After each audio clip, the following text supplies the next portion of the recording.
is no respite in sight for the ordinary citizen if the latest adjustment of fuel prices is anything to go by. In the June pump price review, the Energy and Petroleum Regulatory has revised upward the price of a litre of super, diesel and kerosene by a staggering 9 shillings, effective midnight tonight. This means that starting midnight, a litre of super will retail at 159 shillings and 12 cents. A litre of diesel will fetch 140 shillings and a litre of kerosene will fetch 127 shillings and 94 cents.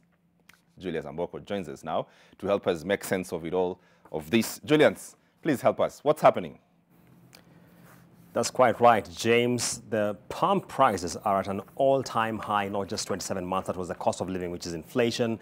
And just to quickly look back at the numbers again, if I could have them here on my screen, what's most important to note is that everything should be going up by 9 shillings each, effective midnight tonight. You can see super petrol is going there to 159 shillings and 12 cents, diesel to 140, and kerosene to 127 shillings and 94 cents. Now, what's most important here, if you look at the numbers from EPRA, is that the regulator is cutting back on the subsidy. If I could just do some quick calculation here for you. This is the second month in a row where we are seeing the subsidy of super petrol has been slashed. It is now at 25 shillings and 56 cents per litre.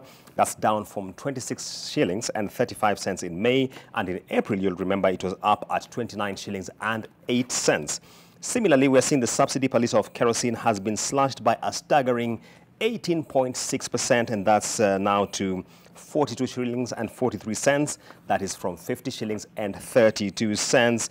And if you'll remember, in April, when the budget was being tabled, NTV had an interview with the Treasury Cabinet Secretary Okorie Tani, and he did indicate that the fuel subsidy program was likely to become unsustainable. At the time, the government, he said, was spending about 10 billion shillings every month.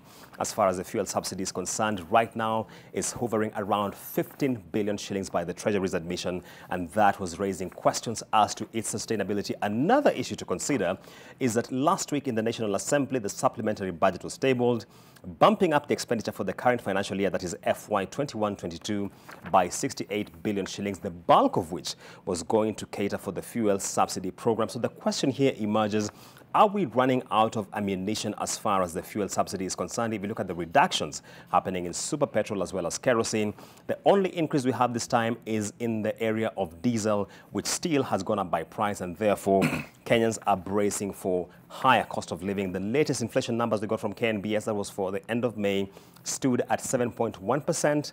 We wait to see where it will be, but remember the central bank target ceiling is 7.5%. Back to you, Smart. Thank you, Julian. Doesn't look like there is respite for Kenyans. There'll be consequences, and we'll be covering that for you here on NTV.